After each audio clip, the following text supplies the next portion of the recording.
50,000 தர முடியாதா? ஹலோ, ஒரு நாள் இதே ஆபீஸ்ல என்ன புலி மாதிரி மிரட்டவர் இப்ப பூனை மாதிரி போறத பார்த்தா எனக்கே பரிதாபமா இருக்கு. இதுல ₹1,00,000 இருக்கு. Cash, white account. இந்த கேஷ்ல என் பையன் செலவுக்காக 50,000 என்கிட்ட கொடுத்துட்டு பாக்கி 50,000 உங்க தங்கச்சி கல்யாணத்தை நடத்துங்க. இதுக்கு பிரதிபலனாக உங்க மேல இருக்கிற கேஸ வாபஸ் வாங்க நினைக்கிறீங்களா? அது சின்ன பசங்களுக்கு கூட தெரியும். ஆல்ரைட், பணத்தை உங்ககிட்ட கொடுத்துட்டு என் தங்கச்சி மேரேஜ் நடத்துறேன். ஓகே, உங்களுக்கு 1 மாசம் டைம் தரேன். அதுக்குள்ள பணம் கொண்டு வந்து கொடுத்தா மேரேஜ், இல்ல அது நடக்காது.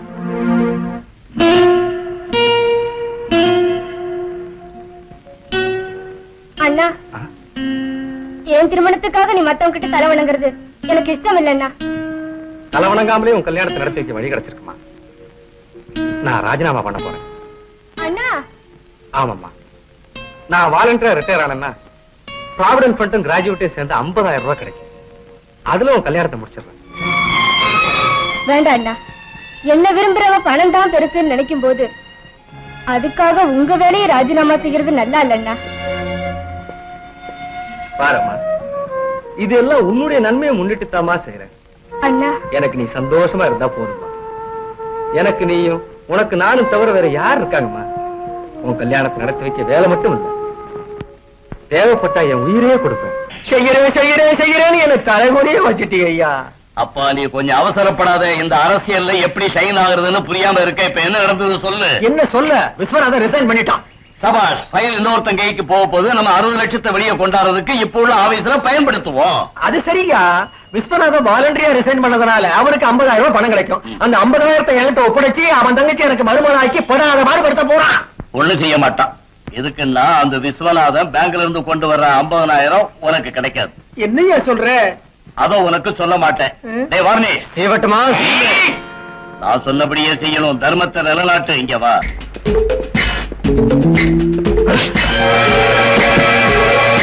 சாரி, இந்தாங்க. தேங்க்யூ.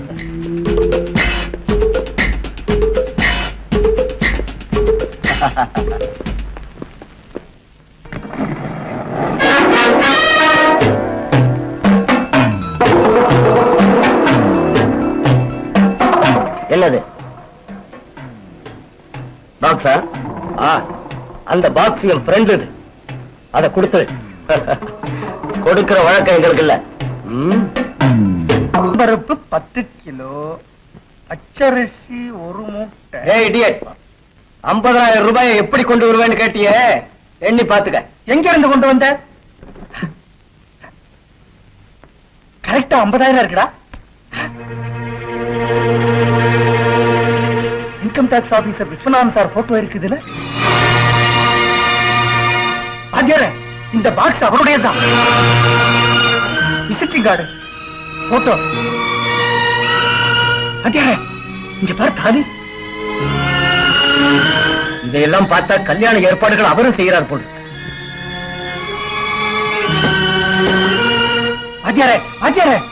எங்க இந்த படத்தை விஸ்வநாதன் கிட்ட கொடுக்க போறேன். அப்போ தங்கச்சி கல்யாணம்? தங்கச்சி கல்யாணத்துக்காக அவருக்கு துரோகம் செய்ய மாட்டேன். அந்த நேர்மையான ஆபீசர் பணத்தை நான் கொண்டு வந்தது பாவம் இருக்கலாம். ஆனா சாயங்காலம் மாப்பிள்ளை அழைப்பு. இதை கொண்டு போய் கொடுத்துட்டா மறுபடியும் எங்க இருந்து கொண்டு வருவேன்? பயம் இல்லையே. மாலதி எப்பவுமே அவசரக்க. ஒரு தடவை தற்கொலை பண்ணிக்க துணிஞ்சிட்டு. இப்பவும் அவ கல்யாணம் நின்னுட்டா மறுபடியும் ஏதாவது செஞ்சுக்குவா. நான் சொல்றது கேளு. இன்னைக்கு தங்கச்சி கல்யாணத்தை முடிப்போம். நாளைக்கு அவருடைய பணத்தை எப்படியாவது திருப்பி கொடுக்கக்கூடிய திறமை உள்ளவன் நீ. அதல்லடா, நீ ஒண்ணும் பேசாத. சொன்ன புரிஞ்சுக்க மாட்டேங்கிறீங்க.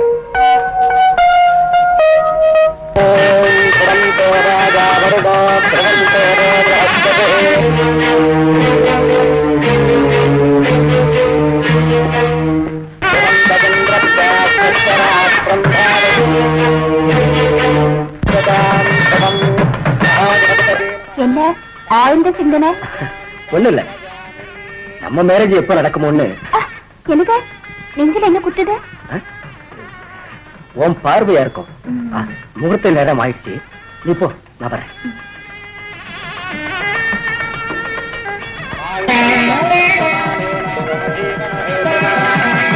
விஸ்வநாத், நான் மறந்துடுவேணும்னு கவலையோடு எதிர்பார்த்துக்கிட்டு இருக்கிறியா?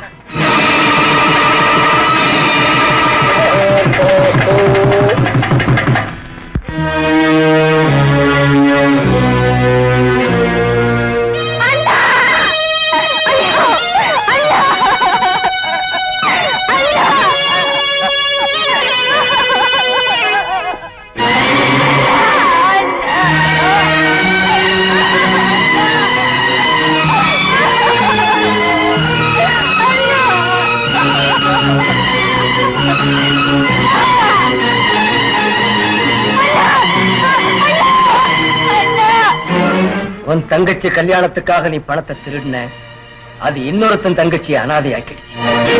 உன் தங்கச்சி கழுத்துல தாலி விழறதுக்காக நீ செஞ்ச காரியம் இன்னொருத்தன் கழுத்துல தூக்கு கயிறு விழ வச்சது.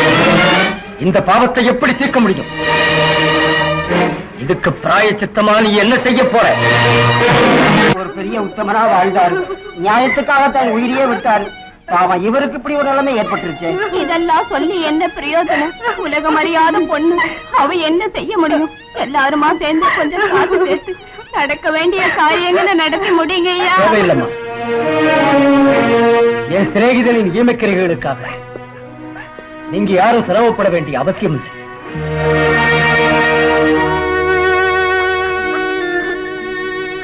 விஸ்வநாத், நான் உனக்கு எப்படி கடன் பட்டவன் தெரிஞ்சவன். நீ அந்த கடனை தீர்க்கலாம்னு வர்றதுக்குள்ள நீ போயிட்டியே.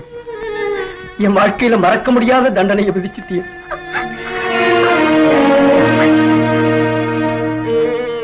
உன்னால எனக்கு கிடைச்ச சகாயம் என் தங்கச்சி வாழ்க்கையை நிலவர செஞ்சதுன்னு சொல்லத்தான் இங்க வந்தேன். ஆனா என் வார்த்தையை கேட்க முடியாத தூரத்துக்கு நீ பயணமாயிட்ட.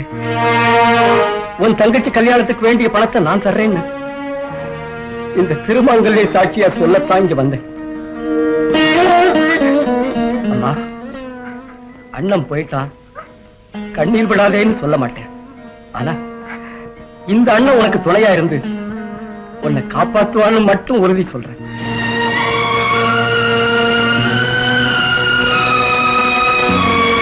விஸ்வநாத், இருக்கிறவங்கிட்ட திருடி இல்லாதவனுக்கு கொடுத்தேனே தவிர இல்லாதவங்கிட்ட நான் திருண்டதில்லை. ஆனா பணம் போயிடுச்சேங்கிற கவலைகளை நீ தற்கொலை பண்ணிக்கிட்டு என்ன சுத்தவாளியாக்கிட்ட. அதுக்கு பிராயச்சித்தம் உன் தங்கைக்கு கல்யாணத்தை நடத்தி வச்சு அவ கணவனோட சந்தோஷமா வாழ்றப்பதான் கிடைக்கும்னு எனக்கு தெரியும்.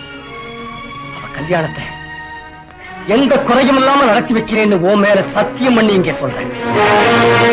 இப்படி தனியா இருக்கே, வா என் வீட்டுக்கு போலாம். நான் இப்ப தனியா இருக்கல மஞ்சு. அண்ணனுக்கு ரொம்ப வேண்டிய ஒருத்தர் வந்திருக்காரு. என்ன கூட பிறந்தவாட்டமே பாத்துக்கிறாரு. அவர் யாருடி? அதோ அத வந்துட்டாரு.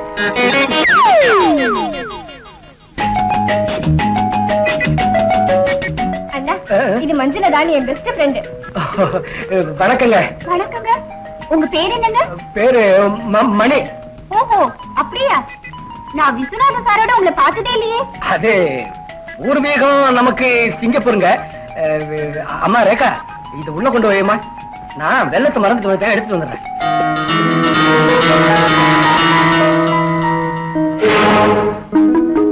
நடந்த உண்மை என்ன? அங்க எதுக்காக வந்தீங்க? அண்ணனை பறி கொடுத்து அனாதையா போன ரேகாவை பார்த்து மனசுல இறக்கம் ஏற்பட்டுடுச்சு. அதனால விஸ்வநாதன் எனக்கு சிநேகிதன் இல்லாம போனாலும் ரேகாவை காப்பாத்துறதுக்காக அவன் என் சிநேகிதன்னு போய் சொல்லிட்டேன். அதனால உங்களுக்கு கிடைக்கிற லாபம் என்ன? வேற என்ன, மனசாந்தி தான்.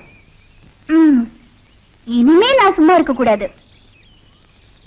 ஏன்? வேற ஒண்ணும் இல்ல. நான் உடனே மேரேஜ் பண்ணிக்கலன்னா உங்க மனசாந்தி முன்னிட்டு என்ன கூட தங்கச்சி லிஸ்ட்ல சேர்த்துருவீங்களோ என்னவோ. என்கிட்ட சந்தேகமா இருந்தா என்கிட்ட வா. எதுக்கு? ஒண்ணு தர்றேன். அம்மோ, தப்பு. தப்பா? தப்பு.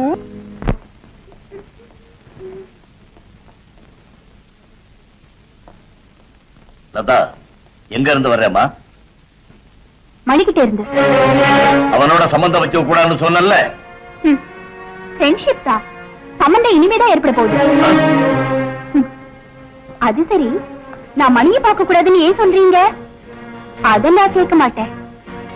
மாலதி மணிக்கு கூட பிறந்த சகோதரியா இருந்தோம் அவங்களுக்குள்ள தொடர்பு இருக்குன்னு சொல்றதுக்கு உங்களுக்கு எப்படிதான் மனசு வந்ததோ அதாவது அத கூட கேட்க மாட்டேன். லதா, ஹம். அன்பு, பாசம், தியாகங்கிற வார்த்தைகளின் அர்த்தம் உங்களுக்கு தெரியுமா? இதோ அதையும் உங்களை கேட்க மாட்டேன். அது இல்லம்மா. என்ன பேச விடுங்க. 3 கேள்விகள் என்கிட்ட கேட்டீங்க. இப்ப நான் உங்களை ஒரு கேள்வி கேட்கிறேன். எனக்கு பதில் சொல்வீங்களா? என்ன அது? எங்க மேரேஜ் எப்போ வச்சுக்க போறீங்க? அர்ஜென்டா? ரொம்ப அர்ஜென்ட். அந்த பையனோடயா? ஆமா, மனம் விட்டு ஒருத்தர் விரும்புறோம் டாடி. எங்களை பிரிக்க முடியாது. சரி, இந்த மேரேஜ் நடக்கணும்னா அவங்கிட்ட நான் பேசணும். அந்த மாதிரி பேசினா நல்லா இருக்கும். நான் போய் மணியோட பேசிட்டு வரேன். நாளைக்கு என் பிறந்த நாளுக்கு அவர் என் விருந்தாளியா வருவார். ஓகே?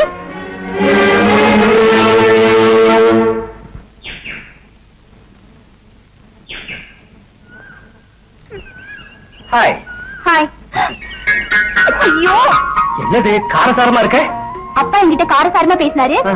நான் உங்க கூட சண்டை போடணும். நான் எந்த தவறும் செய்யலையே. இப்படிதான் லேட்டா வருதா? என்ன லதா, ஏதாவது திட்டம் போட்டு வந்திருக்கியா? ஆமா, உங்களை என் டாடி கிட்ட அழைச்சிட்டு போக வந்திருக்கேன். என்னது, உன் டாடி கிட்டயா? இதுக்கு முன்னால் அவருக்கு நெஞ்சு வலி ஏற்பட்டிருக்கா என்ன? ஏன்? ஒண்ணு இல்ல, என்ன பார்த்தா அவருக்கு ஆற்று நின்னுடும். டாடிக்கு அயன் ஹாட். கவலைப்படாதீங்க. ம். நாளைக்கு என் பிறந்த நாள். ஆ, ஆ? அங்க வரும்போது அறிமுகப்படுத்தி வைக்கிறேன். All right. நாளை காலையில சூரியன் உதிக்காம இருக்க முடியாது. நீ முடிவு பண்ண பிறகு நான் உன் டாடி சந்திக்காமலும் இருக்க முடியாது.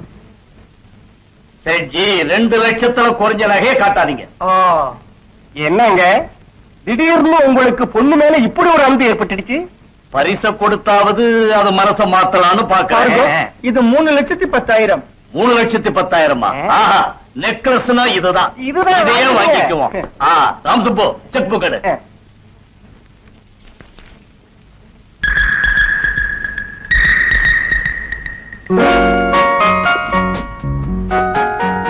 Many, many happy returns of the day. Thank you.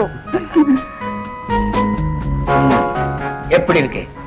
Oh, fantastic. Thank you. இதுக்கு என்ன விலையாச்சு? இதுக்கு என்ன விலையாச்சுன்னு உங்க அப்பா தான் சொல்லணும். ஏன் அப்படி? ஆமா, நான் பணத்தை பெருசா நினைக்கிறது இல்ல, உங்க அப்பா பணத்தை பெருசா நினைக்கிறாரு. என்ன லதா, ரெடியா? டைம் ஆச்சே. டாடி, நெக்லஸ் எப்படி இருக்கு? இவர்தான் பிரசன்ட் பண்ணாரு.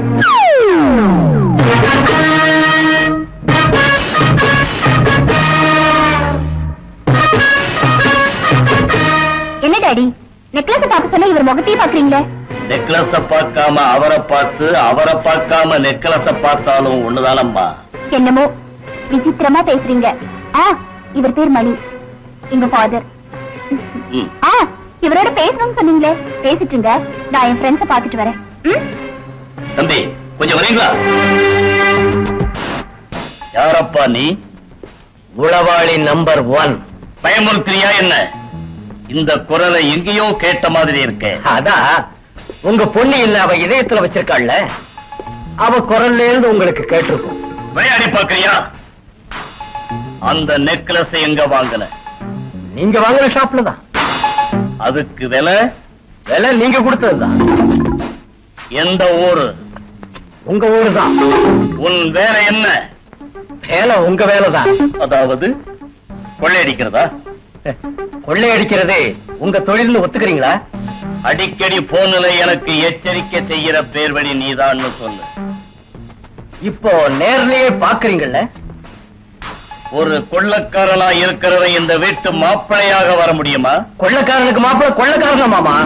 இந்த மாதிரி கூப்பிடாத, கேட்கறதுக்கு ரொம்ப கஷ்டமா இருக்கு. வாயில வந்தபடி திட்டு, மாமான்னு மட்டும் கூப்பிடாத. இப்ப நெக்லஸ் கிடக்கிற கழுத்துல மாங்கல்யத்தை கட்ட போறேன். அப்ப நான் உங்களை மாமான்னு கூப்பிடணும் இல்லையா மாமா? என் மகளை கல்யாணம் பண்ணணுங்கிற விருப்பத்தை நீ மாத்திக்கலன்னா உன்னை போலீஸ்ல பிடிச்சு கொடுப்பேன், ஜெயிலுக்குள்ள தள்ளுவேன். உடனே கல்யாணத்தை நடத்தாம போனா நீ ஒரு பயங்கர கொலகாரங்கிறத உன் மக முன்னாடி நிரூபிப்ப. அப்புறம் உன் மகளே உன்னை வெறுத்துட்டு போயிடுவா. வர்றேன். லதா வெயிட் பண்ணிட்டு இருக்கா. ஐயா, என்ன இது அணைஞ்ச தீவட்டி மாதிரி இப்படி நிக்கிறீங்க? என் பொண்ணு பக்கத்துல நிக்கிற பையனை பாத்தியா? அப்பா, அழகா இருக்கா? அழகா? அழகன் மட்டுமல்ல, என்ன அழ வச்சு உயிர் எடுக்க வந்திருக்கிற அழகன். இவன் தான் சந்திரசேகரின் ஆத்மா. ஏதோ பிளாஷ்பேக் இருக்குன்னானே, அதோட ஓபனிங் சீனா இது? ஆமா, இது க்ளோசிங் சீன் கூட ஆகலாம். இவனாட்ட லோபர் என் பொண்ணுக்கு புருஷ